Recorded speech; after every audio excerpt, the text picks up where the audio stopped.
चित्तौड़गढ़ की बेगू में अघोषित विद्युत कटौती को लेकर विधायक डॉक्टर सुरेश धाकड़ ने अजमेर डिस्कॉम के अधीक्षण अभियंता एसके सिंह से मुलाकात की और बेगू विधानसभा क्षेत्र में निर्बाध विद्युत आपूर्ति की मांग की।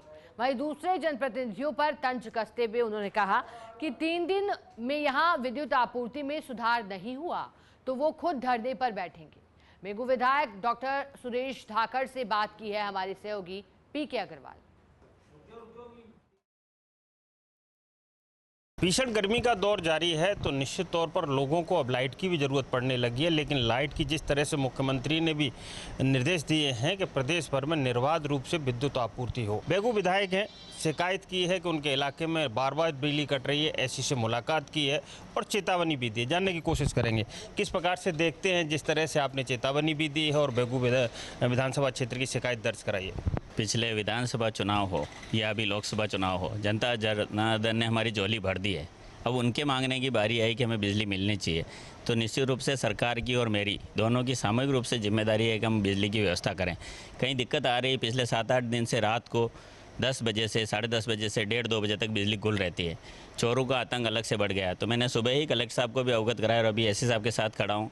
मैंने उनको कहा मेरे वहाँ बिजली निर्बाध रूप से आनी चाहिए, वहाँ कोई बिजली का संकट नहीं रहना चाहिए। लेकिन जिस तरह से न सिर्फ बेगू की बात है, बड़ी सादड़ी है, दूसरी विधानसभाएं हैं, निम्बाहेड़ा हैं, हर ग्रामीण क्षेत्र में बिजली की कटौती की जा रही है। कहीं ना कहीं व्यवस्था की जा रही है, सेटल्ड किया जा रहा है कि एक साइड चला करके दूसरी साइड कटौती की जाए। तो इसमें ऐसा तो है नहीं कि आपके साथ सौतेला व्यवहार किया जा रहा हो? नहीं, सब लोगों की तो मैं बात नहीं कर सकता, लेकिन मैं किसान हूँ और मैं किसान की दुख तकलीफ समझ सकता हूँ कि रात को अगर शहर में 5 मिनट के लिए बिजली बंद हो जाए तो किस तरीके से लोग चौराहे पे आके खड़े हो जाते हैं, किस तरह से मीडिया में सुर्खियाँ बनती है।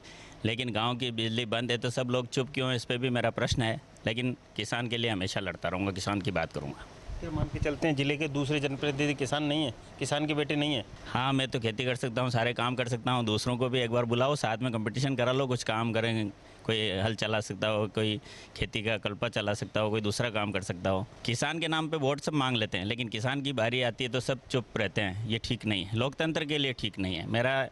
मैं जिस विचारधारा का हूँ, मुझे भारतीय जनता पार्टी ने बहुत कुछ दिया और मैं बीजेपी का ही हूँ और सरकार में ही हूँ, लेकिन किसान के साथ अन्याय हो रहा है तो मैं इस बात को यहाँ कह रहा हूँ कि बिजली मिलनी चाहिए।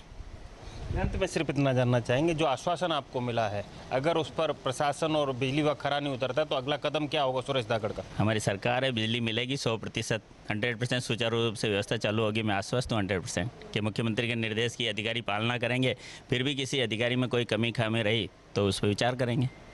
निश्चित तौर पर कहा जा सकता है कि बेगू विधायक सुरेश धाकड़ ने दूसरे जनप्रतिनिधियों बातों में बगैर नाम लिए तंज तो कसाई है, लेकिन दूसरी बड़ी बात यह है कि उनके क्षेत्र में बिजली निर्बाध रूप से नहीं आ रही है।